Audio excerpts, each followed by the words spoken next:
morning, students. Today we will start with the next cell organelle, which is a characteristic of plant cell, that is plastid. So plastids are a unique cell organelle present in plant cells because it helps in a very important function of fixation of carbon dioxide into carbohydrate, that is photosynthesis. So let's begin with plastids. Now first of all, who termed plastids? Plastids were termed by Haeckel. Okay, and we all know that it occurs in plants and in a protista also called Euglena. You must have learned it in your junior classes also, that Euglena is both having the characteristics of plants and animal. Since it's mobile, it is animal, and since it is having it is green in color and can synthesize its own food, it is also considered as plant. So basically plant cells and some euglenoids and diatoms contains plastids. Now plastids are small rounded structures. They are basically of two types, leucoplast and chromoplast. So leucoplasts are basically those plastids which are colorless. That means they don't contain any pigment. So when they don't contain any pigment, they are colorless. And what for they are? They are performing certain storage function. So one of them is elaioplast, which stores oil and fats. Amyloplast, which stores starch and polysaccharides. That means the family of glucose. And erythroplast, which stores protein. So starch, that is carbohydrates, proteins and fats, they are stored by leucoplast. So we should learn the name because they are important to learn. Elaioplast, fat; amyloplast, that is carbohydrates; and erythroplast, proteins. The one which is basically involved in photosynthesis comes under the category of chromoplast. So the plastids which are containing any kind of pigment, they are known as chromoplast. In this we will learn there are three categories: pheoplast, rhodoplast and chloroplast. Pheoplasts are the one which are having brown color pigment and they contain xanthophylls and fucoxanthins, right? Then rhodoplasts are the one which are present in red alga and they contain red color pigment called as phycoerythrin. Okay, so this is xanthophyll and fucoxanthin. Red one is phycoerythrin, whereas chloroplast is the one which contains green color pigment, okay, which is helping in photosynthesis. So chloroplast and carotenoids, both they all come under the same category. Now let us concentrate on the chief pigment which is helping in the process of photosynthesis. That means which helps a plant to perform a very important activity, which helps a plant to convert the carbon dioxide into carbohydrate, and this is facilitated by chloroplast. Now who discovered chloroplast? It was discovered by Antony von Leeuwenhoek and was named chloroplast by Schimper. So please learn these names, important names. Antony von Leeuwenhoek and Schimper termed chloroplast. Now discussion we have already learned that where it is present, it is absent in animals. Now the size is 5 to 10 millimicrons long and 2 to 4 millimicrons in diameter. That means they are small rod-shaped rounded bodies present in the mesophyll cells of the plant. So you in your class 10th also you have learned the structure of mesophyll cells. So now if we look at the structure of a leaf, we can see that the leaf is housed with chloroplast. Okay, if you just look at the TS of the leaf, the outermost layer is this pink layer is the upper epidermis. Okay, and then just below it we have mesophyll cells. These vertical cells are the mesophyll cells, where many chloroplasts are present. Then we have spongy parenchyma. Okay, these two layers are called as palisade layers. Spongy parenchyma and mesophyll cells, both of them are housed with chloroplasts. So this is the location of chloroplast in a leaf, which is very significant as these chloroplasts absorbs sunlight and make ATPs, and that ATP is utilized by the plant to form food. Okay, now let us learn the structure of chloroplast.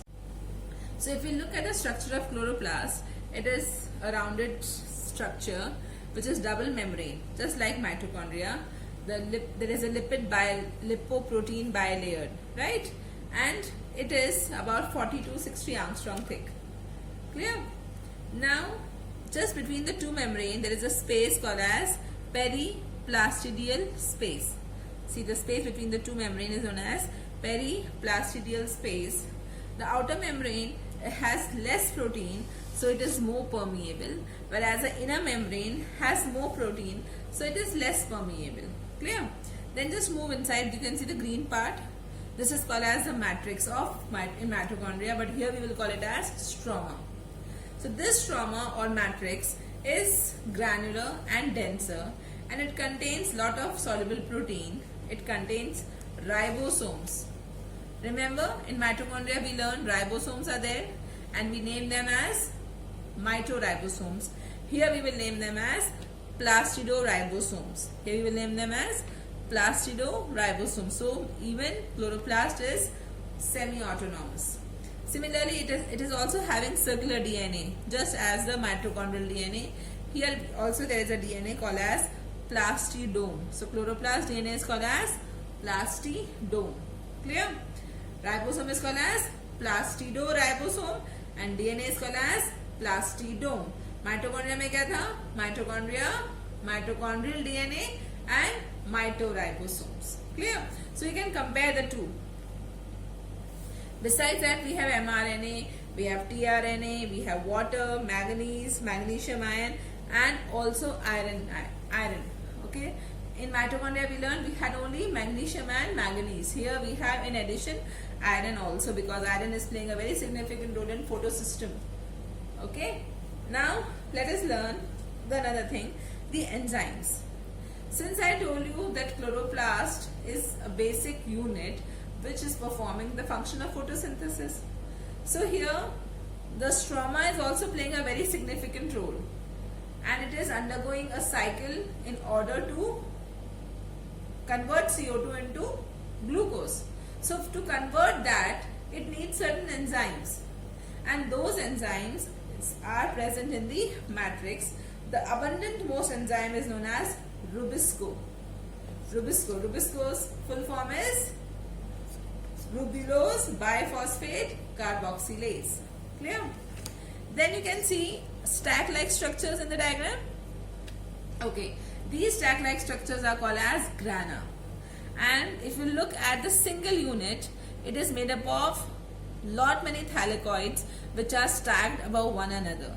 So basically the single unit is thylakoid stacked on one another to form grana, and each grana is you can say connected with the other grana by stromal lamellae. Clear? So this is the structure, but here only I would like to tell you that the functions of this stroma and grana. So if see children, there is very important thing to understand here, that two reactions are taking place in a process of photosynthesis. One is light reaction, other one is dark reaction. Now light reaction is taking place in the thylakoid of the grana. Now what does it do? Basically the light which falls on the leaf is trapped by the thylakoids, okay, and is converted into ATPs. That means energy units or energy currency. So thylakoid is basically converting the sunlight into energy units, and then these energy units are utilized by the stroma to undergo dark reaction. That means their dark reaction doesn't mean that it is occurring in dark. Dark reaction means that it is not light dependent. It does not require light to complete the cycle. Okay, so whatever units are made in the light reaction, that is ATP and ADPH2, they are all utilized by the stroma to convert carbon dioxide into carbohydrates, Clear? So indirectly, dark reaction is dependent upon the byproducts of light reaction. I hope it's clear to everyone. In detail, we will learn this in chapter photosynthesis. Fine. So right now we'll just concentrate on the structure and little bit function of the chloroplast. Now children, look at the thylakoids. This is one unit. Remember, we have learned that there are stacks present in the stroma in the form of granum. So I have taken here only one thylakoid, one unit. So it is a unit membrane structure, and basically this unit membrane is the most important part because it contains lot many molecules. It contains all the requirements of light reaction. That means they have chlorophyll, carotenoids, plastoquinone, plastocyanine. These are all stacked here. And this is known as the locule or the empty cavity which is present in the thylakoids. On the inner side of thylakoid, there are a number of small rounded structures called as contosomes. Okay, so just in the inner side of the thylakoids, the contosomes are present, which are basically paracrystalline bodies. Now, if you look at the contosome structure, see, this is a contosome, and it is basically a photosynthetic unit which traps one quantum of light, okay, and to conduct photosynthesis. Each contosome contains about 230 molecules of chlorophyll. Clear? So just remember that the basic unit of light to trap the light are the quantosomes, and each quantosome is basically comprising of about 230 chlorophyll. So just recall once again, like a picture, recall the outer membrane was there, which was double layered, and in between the two there was the periplastidal space. Then inside we moved, there was a matrix or stroma, and in that matrix or stroma there was lot many enzymes, magnesium ions, manganese ions, iron, its own DNA, tRNA, mRNA, and its own ribosomes. Then in that there were present granas. In the single unit of grana was thylakoid. Thylakoid was unit membrane, and the unit membrane had stacked with chlorophyll, carotenoids, plastoquinone, plastocyanine, which were the units where they were absorbing the light. Now, just inside the thylakoid are the quantosomes, which is basically made up of about 230 chlorophyll molecules. So now I hope it is clear to everyone that what is basically a chloroplast. Okay, in each grana there can be about 10 to 100 thylakoids. So now let's further move to another point. You must have noticed that I was comparing mitochondria and chloroplast together throughout my lecture. Why? Because these two bodies are very much similar. Now, what is the similarity between the two? The first similarity is they both are very important in generation of ATP. Mitochondria is generating ATP to undergo cellular in the process of cellular respiration, and that ATP is utilized by the animals or by the whatever the cell requirement is. Whereas the chloroplast is also generating ATP and is utilizing that ATP to perform photosynthesis. Both of them are double membrane structure. Both of them can make their own proteins, okay, but they are dependent on the protein of the eukaryotic nucleus also. So basically they are semi-autonomous bodies, right? They can divide on their own. They have their own ribosomes, they have their own DNA, they have their own enzyme system.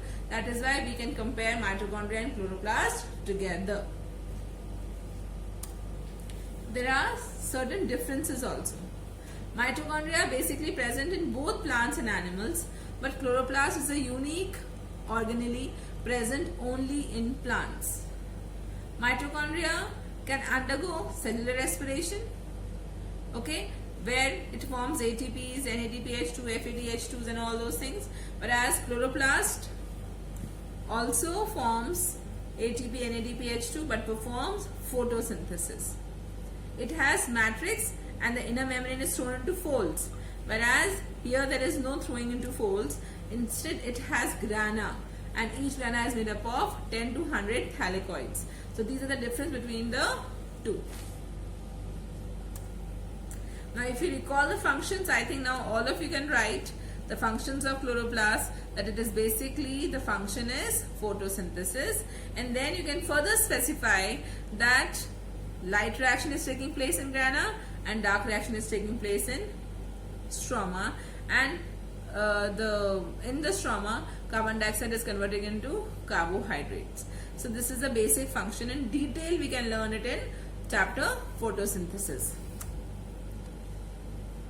Now we are done with chloroplast also.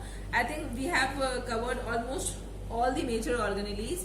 Now a small portion is left which I will try to cover in the next lecture. Children, I expect you to learn and write all the notes. Learn them thoroughly so that when we are meeting I can take a test. Thank you.